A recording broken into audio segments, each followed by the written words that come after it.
Welcome to Small Business, Big Network, the podcast for small business owners who want big results from their networking. I'm Liz Drury, a freelance voiceover artist who knows that if you're not working, then networking could help. Lindsay Linder works at Hunt's Coaches. She's one of the few people I've met at networking meetings who's involved in the public transport industry. I wondered what it was that had attracted her to the industry in the first place and what made her want to try networking for the company. So thank you for being my podcast guest today, Lindsay. No, it's an absolute pleasure. Thank you for inviting me, Liz. So you're the Business Development and Marketing Manager at Hunt's Coaches. Have you always worked in transport? What's your background, Lindsay? Well, my background is leisure and tourism, really. When I first started out, I went to university and did a management degree in that subject and ended up as a hotel manager, believe it or not. Right. And then sort of side shuffled into the industry just over 15 years ago. So it was because of a personal passion about making sure transport was inclusive. That it was why I got into it, really. It was my grandmother, she was in a wheelchair from quite a young age and she really struggled to get out and about. And when I moved back to Lincolnshire, I saw a job advertisement for a link coordinator to help plan demand responsive transport services to help people get from A to B in the most accessible way possible. And I thought that was right up my street and applied. Didn't really think I would get it, did, and I've been in the industry ever since and absolutely love it. Brilliant. So what kind of changes were you able to make for people with disabilities like your grandmother? Well, it was all about making sure that people get from A to B, get to the services they wanted to, and feel really socially included. We were really lucky. The service that I provided was called Phone and Ride in North East Lincolnshire, and it was brought in by some grant funding that the local authority managed to get for rural and urban bus subsidy grants. And that was quite some time ago, and it's still running strong today. So it's really lovely to see that the legacy continues. It's a bit like the Call Connect service in Greater Lincolnshire in our area. And it helps people, who haven't got the access with respect to transport services, be able to get from A to B for work, leisure, shopping, all of those types of things. So it really makes people connected. Yeah, that's absolutely brilliant. Now, you've worked in the sector for a number of years now, as you've said. What kind of changes have you seen during the time that you've been involved? Oh, there's been absolutely loads of changes.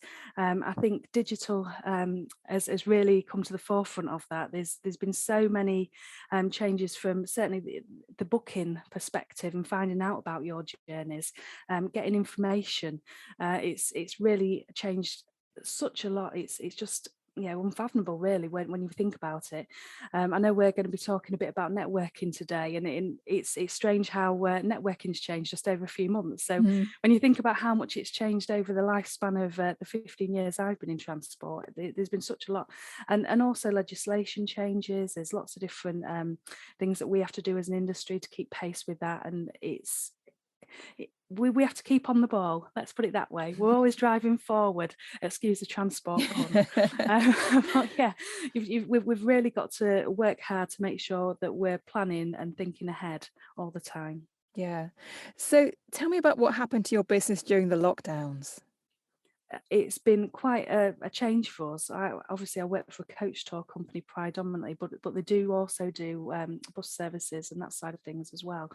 So it's been first let's put it in context. The first lockdown was actually announced to the date of our 90th anniversary. Oh, And believe it or not, as a family-run business based in the heart of Lincolnshire, we had a lovely party plan for all of our staff on the Saturday, obviously, which we had to cancel.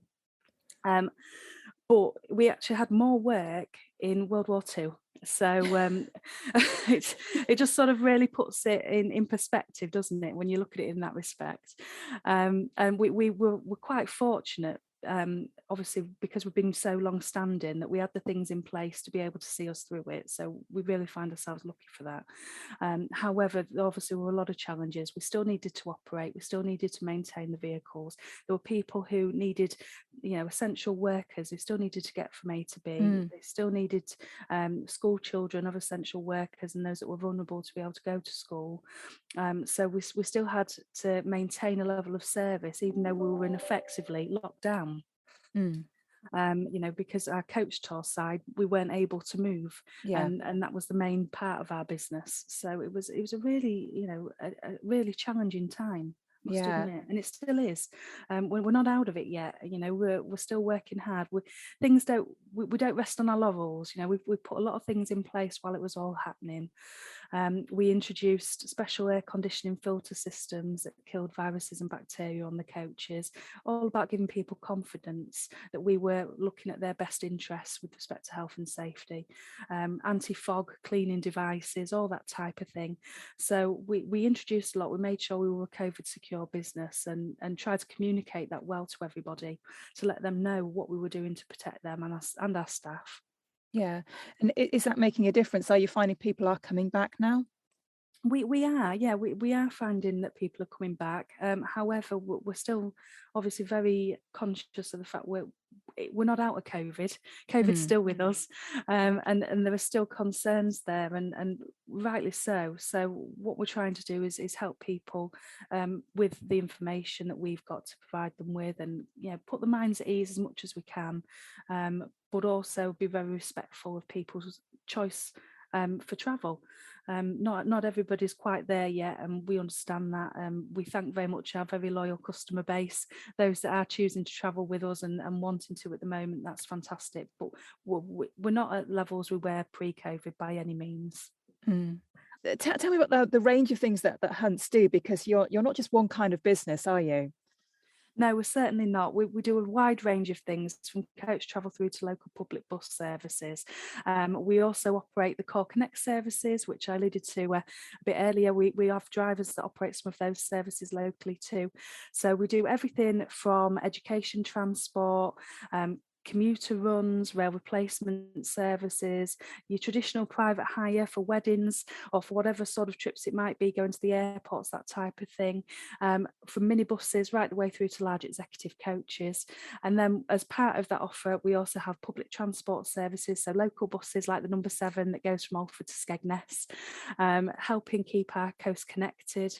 And we also provide, within our coaching side, there's about 60 holidays annually that we offer, from overnight stays through to longer UK breaks, even through to cruises.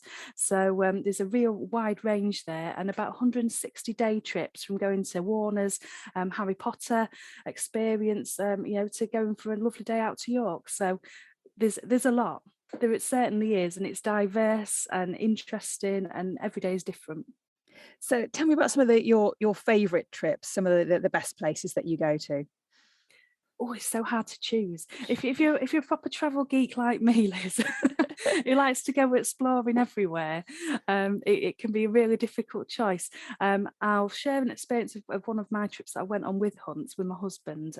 We actually went as customers and went to Longleat to see the Festival of Light, and Oh, that was right. absolutely amazing. That was a couple of years ago now, but we had such a good experience.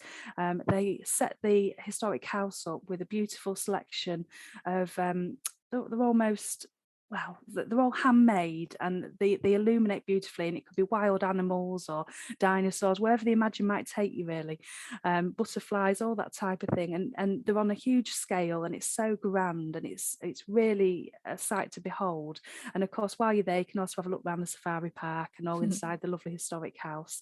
And as part of that trip, we went to lots of other lovely locations too, so we really got to explore the place.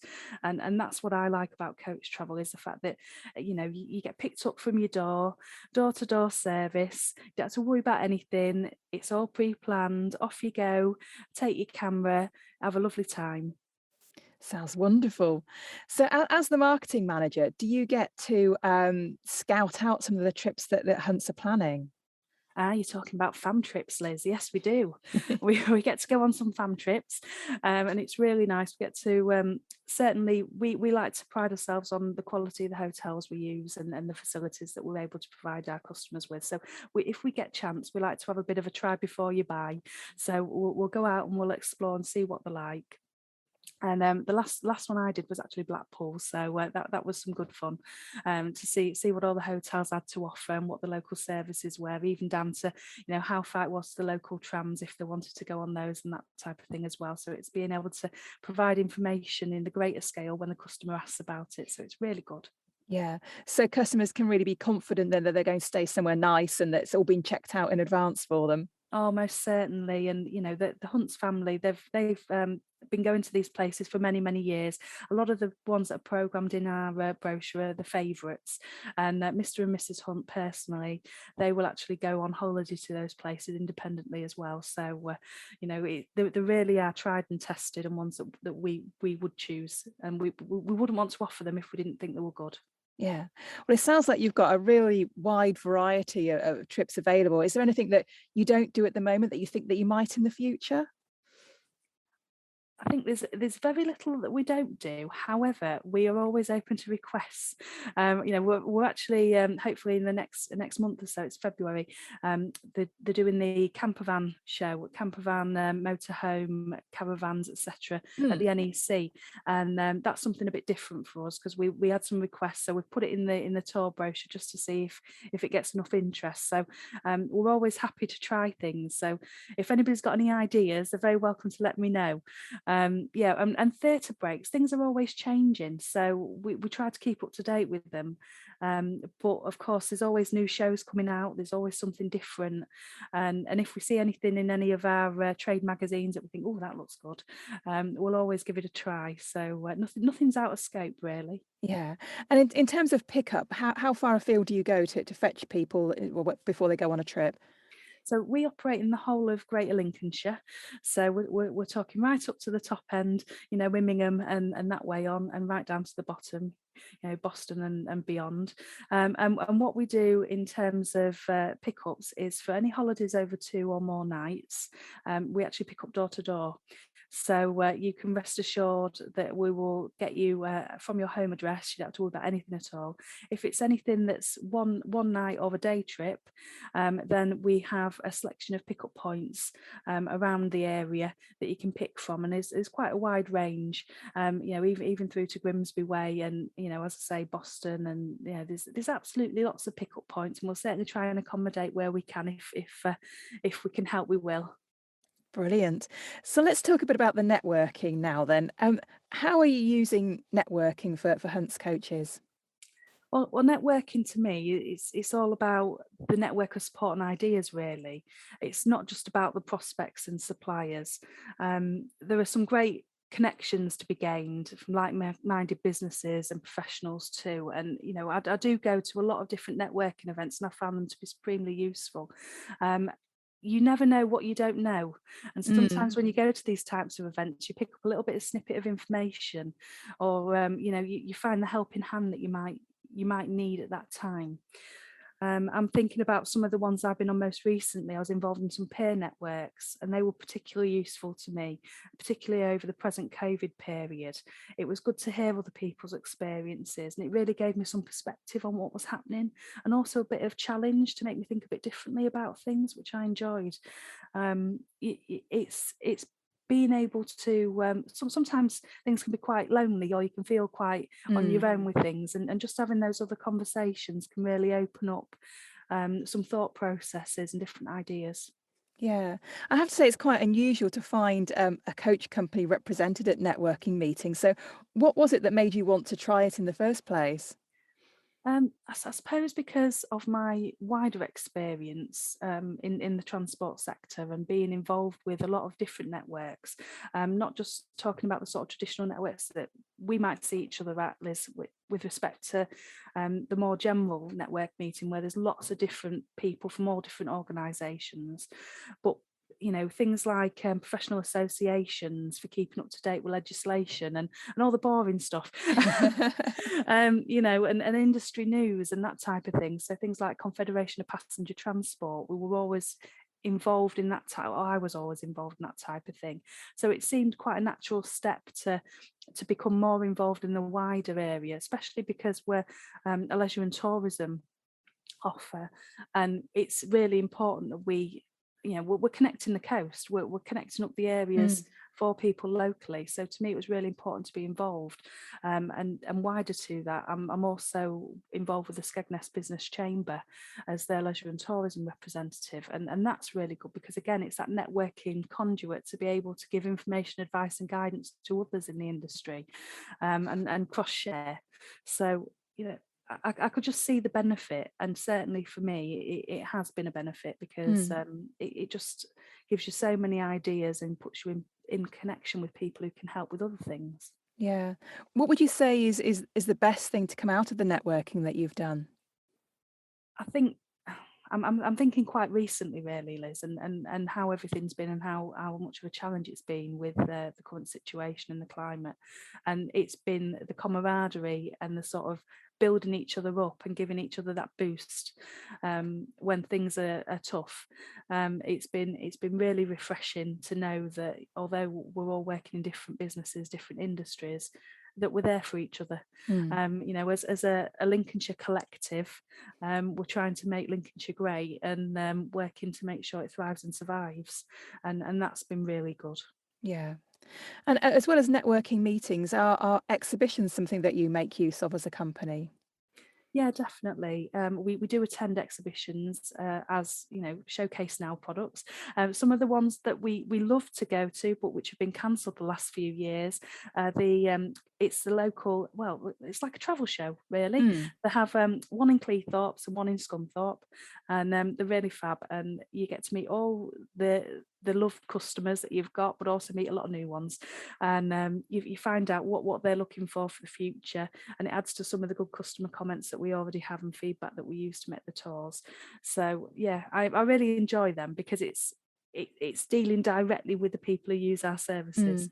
Mm. But obviously we do some of the B2B stuff as well, and we'll go and showcase some of the options that are available for private hire services, for commuter runs and that type of thing, and for also for if they've got any execs that they're wanting to show around large sites, they can use minibuses and that sort of thing, and wedding fairs and all those types of events. So there's a wide range that we attend, and also we go as visitors because you never know what you might find out. We like to go to the ones in Birmingham around leisure and tourism and find out what the newest offers are, and you often get some really good keynote speakers who can really provide some top tips and some things that you maybe haven't thought about. Yeah. Now, obviously, you missed your 90th birthday party 2 years ago. Are you planning something for your 95th in 3 years' time instead?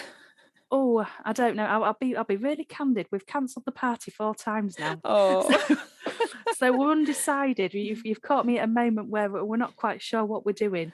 We would love, obviously, to bring everybody together and make sure it's the biggest and best yet. We also usually have a passenger panel meeting. Well, it's I say passenger panel. It's like I suppose an introduction to our new holiday brochure. We normally have that in September, so we're looking at if we're going to do it this year at the Mm. moment. So that's lovely because we usually get over 100 passengers that attend, and they get to find out about what's new, what's on offer, what we're going to be doing for the forthcoming year, a bit of a preview, if you like, before the brochure goes out to everybody. Yeah. So we miss that, and it'd be nice if we could all get together. Certainly, we are a family business. We're local to our place, and we like to meet the people. So yeah, happy times ahead. Hopefully, where Oh, we can. let's hope so. Do you find that you get a lot of returning customers who, once they've been on holiday with you, they come again and again? Oh, definitely. Yeah, we have a heck of a lot of really loyal customers who come with us year on year.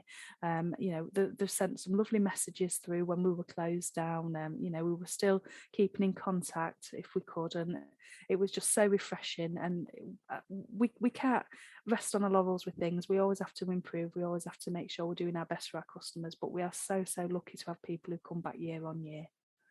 So just finally then, Lindsay, if people listening haven't been on a on a Hunt's coach trip yet, but they're interested, how can they get in touch with you? There's lots of ways they can get in touch with us. They can go onto our website, hunts-coaches.co.uk, and on there is they can book online. It's got a full list of all of our day trips and holidays. There's also a brochure that they can look at if they like to do it digitally. If not, then they can of course give us a call on 01507 463 000. We are most happy to send them out a paper copy. We still do that when people request it, and they can speak to us direct with any questions or queries they might have. It'd be our absolute pleasure. Well, thank you very much, Lindsay. And I really hope that things improve for your industry over the next year. I'm sure that they will. Thank you ever so much, Liz. It's been lovely speaking with you. Thanks for listening to Small Business, Big Network. If you found this podcast useful, please do rate, review and subscribe. And don't forget to share it with the rest of your network too.